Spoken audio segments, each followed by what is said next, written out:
ದಯವಿಟ್ಟು ಈ ವಿಡಿಯೋನ ಶೇರ್ ಮಾಡಿ. ಎಲ್ಲೆಲ್ಲೋ ಸೈಡ್ ತಗೊಂಡು ತುಂಬ ಜನ ಯಾಮಾರ್ತಿರ್ತಾರೆ ಅಂಥವ್ರಿಗೆಲ್ಲ ಈ ವಿಡಿಯೋ ಹೆಲ್ಪ್ ಆಗುತ್ತೆ. ಅವ್ರಿಗೆಲ್ಲ ಹೆಲ್ಪ್ ಆಗಲಿ ಅನ್ನೋ ಥರ ನಿಮ್ಮ ಮನಸ್ಸಲ್ಲಿದ್ದರೆ ದಯವಿಟ್ಟು ಈ ವಿಡಿಯೋನ ಶೇರ್ ಮಾಡ್ತೀರಾ. ನೋಡಿ, ಈ ಜಾಗದಲ್ಲಿ 10 ಲಕ್ಷ ಹಾಕಿದ್ರೆ 20 ಲಕ್ಷ ಆಗುತ್ತೆ, 40 ಲಕ್ಷ ಹಾಕಿದ್ರೆ 80 ಲಕ್ಷ ಆಗುತ್ತೆ. ಈ ಥರ ಎಲ್ಲ ಹೇಳ್ಕೊಂಡು ವೀಡಿಯೋಸ್ ಬರ್ತಾ ಇರುತ್ತೆ. ಬಟ್ ಈ ಲೇಔಟಲ್ಲಿ ಖಂಡಿತವಾಗ್ಲೂ ನೀವೇನಾದರೂ ಲಕ್ಷ ಹಾಕಿದ್ರೆ ಲಕ್ಷ ವಾಪಸ್ ಬಂದೇ ಬರುತ್ತೆ. ಅಷ್ಟು ಬೆನಿಫಿಟ್ ಇದೆ. ಈ ಜಾಗ ಎಲ್ಲಿದೆ ಅಂತ ಗೊತ್ತಾದರೆ ಸೈಟ್ಗಳೇ ಖಾಲಿ ಆಗ್ತವೆ. ಅಂಥ ಜಾಗದಲ್ಲಿ ಈ ಜಾಗ ಇದೆ. ಬರೀ ಕೆಲವು ಸೈಟ್ಸ್ಗಳಿದೆ. ಇದ್ರ ಬಗ್ಗೆ ಹೆಚ್ಚಿನ ಮಾಹಿತಿ ಕೊಡ್ತೀನಿ. ವಿಡಿಯೋನ ಕಂಪ್ಲೀಟಾಗಿ ನೋಡಿ. ಸರ್, ಈ ಲೇಔಟಲ್ಲಿ ದುಡ್ಡು ಹಾಕಿದ್ರೆ ಯಾಕೆ ಡಬಲ್ ಆಗುತ್ತೆ ಸರ್? ಸರ್, ಈ ಜಾಗನೇ ಅಂತದ್ದು ಸರ್ ಇದು ಹೇಳಬೇಕು ಅಂತಂದರೆ. ಯಾಕೆ ಅಂತಂದರೆ ವೈಟ್ಫೀಲ್ಡ್ ಮೆಟ್ರೋ ಸ್ಟೇಷನಿಂದ ಜಸ್ಟ್ ಒಂದು 15 ಮಿನಿಟ್ಸ್ ದೂರದಲ್ಲಿರುವಂಥ ಒಂದು ಜಾಗ ಸರ್. ಅದಕ್ಕೆ ಅಂತಲೇ ಇವರೆಲ್ಲ ಅಪಾರ್ಟ್ಮೆಂಟ್ಸ್ ಮಾಡಿರೋದು ಸರ್ ಹೇಳಬೇಕು ಅಂತಂದರೆ. ಸೊ ಏನಕ್ಕೆ ಡಬಲ್ ಆಗುತ್ತೆ ಅಂತ ಹೇಳಬೇಕು ಅಂತಂದರೆ ಈ ವಿಡಿಯೋ ಕಂಪ್ಲೀಟಾಗಿ ನೋಡಿ, ನಿಮಗೆ ಗೊತ್ತಾಗುತ್ತೆ. ಸರ್, ಇದು ಬೆಂಗಳೂರಲ್ಲಿರುವಂಥ ಜಾಗ ಸರ್. ಇದು ನಿಮ್ಮ ಹತ್ರ ದುಡ್ಡಿದ್ದು ನೀವು ಇನ್ವೆಸ್ಟ್ಮೆಂಟ್ ಮಾಡಬೇಕು ಅಂತಂದರೆ ಇಲ್ಲಿ ದುಡ್ಡು ತಂದು ಹಾಕ್ಬೋದು ಸರ್ ನೀವು. ಅದೇ ನೀವೇನಾದರೂ FD ಇಡ್ತೀರಾ ಅಂತಂದರೆ 6-7% ಅಷ್ಟೇ ಸರ್ ಬರೋದು ನಿಮಗೆ. ಅದೇ ನೀವು ಏನಾದರೂ ಈ ಜಾಗದ ಮೇಲೆ ಇನ್ವೆಸ್ಟ್ಮೆಂಟ್ ಮಾಡ್ತೀರಾ ಅಂತಂದರೆ ವರ್ಷಕ್ಕೆ 20-30% ಗ್ಯಾರಂಟಿ ಸರ್ ರಿಟರ್ನ್ಸ್. ಎಲ್ರಿಗೂ ನಮಸ್ಕಾರ. ನನ್ನ ಹೆಸರು ರಂಜಿತ್ ಕುಮಾರ್. ನಾನು ಮಿಲನ್ ಪ್ರಾಪರ್ಟೀಸ್ ಕಡೆಯಿಂದ ಮಾತಾಡ್ತಾ ಇದ್ದೀನಿ. ಇವತ್ತು ವಿಡಿಯೋ ಮಾಡ್ತಾ ಇರೋ ಉದ್ದೇಶ ಏನು ಅಂತಂದರೆ Whitefield Hope Farm metro station just ಒಂದು 15 ಮಿನಿಟ್ಸ್ ದೂರದಲ್ಲಿರುವಂಥ ಒಂದು ಲೇಔಟ್ ಪರಿಚಯ ಮಾಡಿಸೋದಕ್ಕೆ ಇಷ್ಟಪಡ್ತೀನಿ.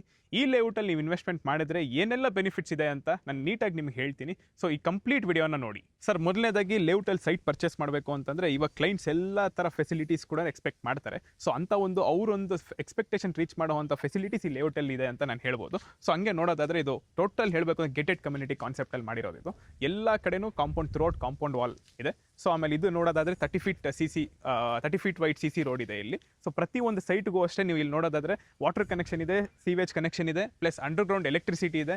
ಪ್ರತಿ ಸ್ಟ್ರೀಟ್ ಲೈಟ್ಸ್ ಕೂಡ ನೋಡ್ಬೋದು ನೀವು.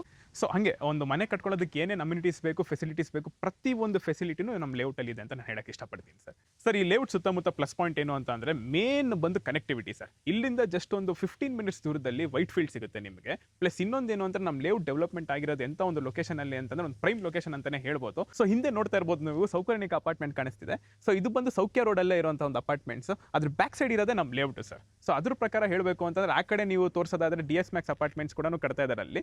ಇದೇ ನಮ್ಮ ಲೇಔಟ್ 1 ಕಿಲೋಮೀಟರ್ ಸುತ್ತಮುತ್ತ ರೇಡಿಯಸ್ ಅಲ್ಲಿ ಶೋಭಾ ಅವರು 80 ಏಕರ್ಸ್ ಲ್ಯಾಂಡ್ ಬ್ಯಾಂಕ್ ಇದೆ, ಪ್ಲಸ್ ಪ್ರೆಸ್ಟೀಜ್ ಅವ್ರದ್ದು 60 ಏಕರ್ಸ್ ಲ್ಯಾಂಡ್ ಬ್ಯಾಂಕ್ ಇದೆ ಸರ್. ಇದು ಒಂದೊಳ್ಳೆ ಪ್ರೈಮ್ ಲೊಕೇಶನ್ ಅಂತಾನೆ ಹೇಳ್ಬೋದು, ಒಂದೊಳ್ಳೆ ಡೆವಲಪ್ಮೆಂಟ್ ಅಂತಾನೆ ಹೇಳ್ಬೋದು. ಇನ್ವೆಸ್ಟ್ಮೆಂಟ್ಗೆ ಬೆಸ್ಟ್ ಆಪರ್ಚುನಿಟಿ ಸರ್ ಇದು. ಸರ್, ಈ ಲೇಔಟ್ ಕನೆಕ್ಟಿವಿಟಿ ಬಗ್ಗೆ ಹೇಳೋದಾದ್ರೆ, ಸೊ ನಾವು ಹೊಸಕೋಟೆಗೆ ಬಂದು ಕೂಡ ಬರ್ಬೋದು. ಇಲ್ಲ ಅಂತಂದ್ರೆ ಹೋಪ್ ಫಾರ್ಮ್ ಮೆಟ್ರೋ ಸ್ಟೇಷನ್ ಇಂದ ಜಸ್ಟ್ ಒಂದು 15 ಮಿನಿಟ್ಸ್ ದೂರದಲ್ಲಿ ಇರೋದ್ರಿಂದ ಅದು ಕೂಡ ಹತ್ರನೇ.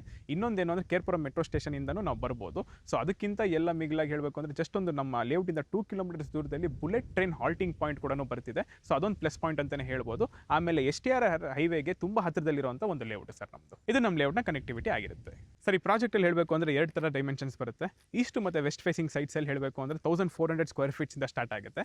ಅದೇ ಸೌತ್ ಫೇಸಿಂಗ್ ಅಲ್ಲಿ ನಿಮಗೆ 1000 ಸ್ಕ್ವೇರ್ ಫೀಟ್ಸ್ ಇಂದ 1200 ಸ್ಕ್ವೇರ್ ಫೀಟ್ಸ್ ವರೆಗೂ ಇದೆ. ಸೊ ಈ ಪ್ರಾಜೆಕ್ಟ್ ನಿರ್ಮಾಣ ಆಗಿರೋದು ಬಂದು 3.5 ಎಕರ್ಸ್ ಅಲ್ಲಿ ನಿರ್ಮಾಣ ಆಗಿರುವಂಥದ್ದು. ಎಲ್ಲ ತರದ ಫೆಸಿಲಿಟೀಸು ಕೊಟ್ಟಾಗಿದೆ ಹೇಳಬೇಕು ಅಂತಂದ್ರೆ. ಈ ಪ್ರಾಜೆಕ್ಟ್ ಪ್ರೈಸಿಂಗ್ ಬರೋದಾದ್ರೆ 4900 ರೂಪೀಸ್ ಪರ್ ಸ್ಕ್ವೇರ್ ಫೀಟ್ ಹಂಗೆ ಕೊಟ್ಟು ಮಾಡ್ತಾ ಇದೀವಿ ಸರ್. ಸೊ ಡಾಕ್ಯುಮೆಂಟೇಶನ್ ವಿಚಾರಕ್ಕೆ ಬರೋದಾದ್ರೆ ಈ ಪ್ರಾಜೆಕ್ಟ್ ಬಂದು BMRDA ಅಪ್ರೂವಲ್ ಆಗಿರುತ್ತೆ, STRR ಅಪ್ರೂವಲ್ ಆಗಿರುತ್ತೆ, TC ಕನ್ವರ್ಷನ್, ರೇರಾ ಅಪ್ರೂವ್ಡ್ ಮತ್ತೆ ಇಂಡಿವಿಜುವಲ್ ಈ ಖಾತಾ site sir. Sir, booking procedure ತುಂಬಾ ಸಿಂಪಲ್ ಆಗಿರುತ್ತೆ. ನೀವು ಸೈಟ್ ವಿಸಿಟ್ ಆದ ನಂತರ ಯಾವ್ದಾದ್ರು ಸೈಟ್ ನಿಮ್ಗೆ ಇಷ್ಟ ಆದಲ್ಲಿ ಮಿನಿಮಮ್ ಟೋಕನ್ ಅಮೌಂಟ್ ಅಂತ ಇರುತ್ತೆ. ಅದು ಕೊಟ್ಬಿಟ್ಟು ಒಂದು ಸೆಟ್ ಆಫ್ ಡಾಕ್ಯುಮೆಂಟ್ಸ್ ಕಲೆಕ್ಟ್ ಮಾಡ್ಕೊಳ್ಳಿ. ಕಲೆಕ್ಟ್ ಮಾಡ್ಕೊಂಡ ನಂತರ ನಿಮ್ಮ ಲೀಗಲ್ ಲಾಯರ್ಗೆ ವೆರಿಫಿಕೇಶನ್ ಕೊಟ್ಟ ಮೇಲೆ ಅವರು ರಿಕ್ವೈರ್ಡ್ ಡಾಕ್ಯುಮೆಂಟ್ಸ್ ಕೊಡ್ತಾರೆ. ರಿಕ್ವೈರ್ಡ್ ಡಾಕ್ಯುಮೆಂಟ್ ಲಿಸ್ಟ್ ಕಳಿಸಿ ನಮ್ಗೆ ಅಕಸ್ಮಾತ್ ಏನಾದರೂ ನಾವೆಲ್ಲ ಡಾಕ್ಯುಮೆಂಟ್ಸ್ ಪೂರೈಸಿದರೆ ನಿಮಗೆ ಅಗ್ರಿಮೆಂಟ್ಗಾದ್ರಿ ಅಲ್ಲಿ ರೆಡಿ ಫಾರ್ ರಿಜಿಸ್ಟ್ರೇಷನ್ ಆಗಿರೋದನ್ನ ರಿಜಿಸ್ಟ್ರೇಷನ್ಗಾಗಲಿ ನೀವು ಹೋಗ್ಬೋದು. ಇಲ್ಲ ನೀವೇನಾದರೂ ನಿಮ್ಮ ಲಾಯರ್ ಇಲ್ಲಿ ತಗೋಬೇಡಿ ಅಂತಂದ್ರೆ ನಿಮ್ಮ ಅಮೌಂಟ್ ಏನು ಟೋಕನ್ ಅಮೌಂಟ್ ಏನಿರುತ್ತೆ ಅದು ರಿಫಂಡ್ ಆಗುತ್ತೆ ಇಮಿಡಿಯೇಟ್ ಆಗಿ ಅಂತ ನಾನು ಹೇಳಕ್ಕೆ ಇಷ್ಟಪಡ್ತೀನಿ ಸರ್. ಸರ್, ಲೋನ್ ಬಂದು ಇದು ನಾನು ತುಂಬ ಹೇಳಬೇಕು ಅಂತ ಹೆಂಗೆ ಅಂತಂದರೆ ಯಾರಾದರೂ IT ಎಂಪ್ಲಾಯಿ ಆಗಲಿ ಅಕಸ್ಮಾತ್ ಯಾರಾದರೂ ಕೆಲ್ಸಕ್ಕೆ ಹೋಗ್ತಾ ಇದ್ರೆ ಅವ್ರದ್ದು ಸಿಬಿಲ್ಲು ಮತ್ತು ಎಲ್ಲ ಕರೆಕ್ಟ್ ಆಗಿದ್ದರೆ ಅವ್ರ ಹತ್ರ ಒಂದು 10 lakhs ಅಮೌಂಟ್ ಇದ್ರೆ ಸಾಕು ಸರ್, ಇಲ್ಲೊಂದು ಸೈಟ್ ಪರ್ಚೇಸ್ ಮಾಡ್ಬೋದು ಈಸಿಯಾಗಿ. ಹೆಂಗೆ ಅಂತಂದರೆ ಒಂದು ಸೈಟ್ ಬಂದು ಹೇಳಬೇಕು ಅಂತಂದರೆ 68 lakhs ಇಂದ 70 lakh ರೂಪೀಸ್ವರೆಗೂ ಆಗುತ್ತೆ. 10% ನೀವೇನಾದರೂ ಡೌನ್ ಪೇಮೆಂಟ್ ಮಾಡಿದ್ರೆ ಇನ್ನು ಮಿಕ್ಕಿದ್ದು ಹೇಳಬೇಕು ಅಂತಂದರೆ ಇನ್ನೆಲ್ಲ ಬ್ಯಾಂಕಿಂದ ಫಂಡಿಂಗ್ ಆಗುತ್ತೆ. ಬಟ್ ಅದಕ್ಕೇನು ಅಂತಂದರೆ ಮೇನು ನಿಮ್ಮೊಂದು ಸಿಬಿಲ್ ಮತ್ತು ನಿಮ್ಮೊಂದು ಪ್ರೊಫೈಲು ಸೂಟೇಬಲ್ ಆಗಿರಬೇಕು. ಸೊ ಡೈರೆಕ್ಟಾಗಿ ವಿಸಿಟ್ ಮಾಡಬೇಕು ಅಂತಂದರೆ ಸ್ಕ್ರೀನ್ ಮೇಲೆ ಕಾಣ್ತಾ ಇರೋ ನಂಬರ್ಗೆ ಕಾಲ್ ಮಾಡಿ, ನಮ್ಮ ಎಕ್ಸಿಕ್ಯೂಟಿವ್ಸ್ ಕಾಲ್ ಪಿಕ್ ಮಾಡ್ತಾರೆ. ಇನ್ನೂ ಏನಾದರೂ ಡೌಟ್ಸ್ ಇದ್ರೆ ಅವ್ರು ಕ್ಲಾರಿಫಿಕೇಶನ್ ಮಾಡ್ತಾರೆ. ಅವ್ರು ನಿಮಗೆ ಲೊಕೇಶನ್ ಮತ್ತು ಡೀಟೇಲ್ಸ್ ಎಲ್ಲ ಕಳಿಸ್ತಾರೆ. ನೀವು ಸೈಟ್ ವಿಸಿಟ್ ಆದ ನಂತರ ಮಿಕ್ಕಿದ್ದೆಲ್ಲ ಪ್ರಾಸೆಸ್ ಮುಗಿಸ್ಕೋಬೋದು ಸರ್.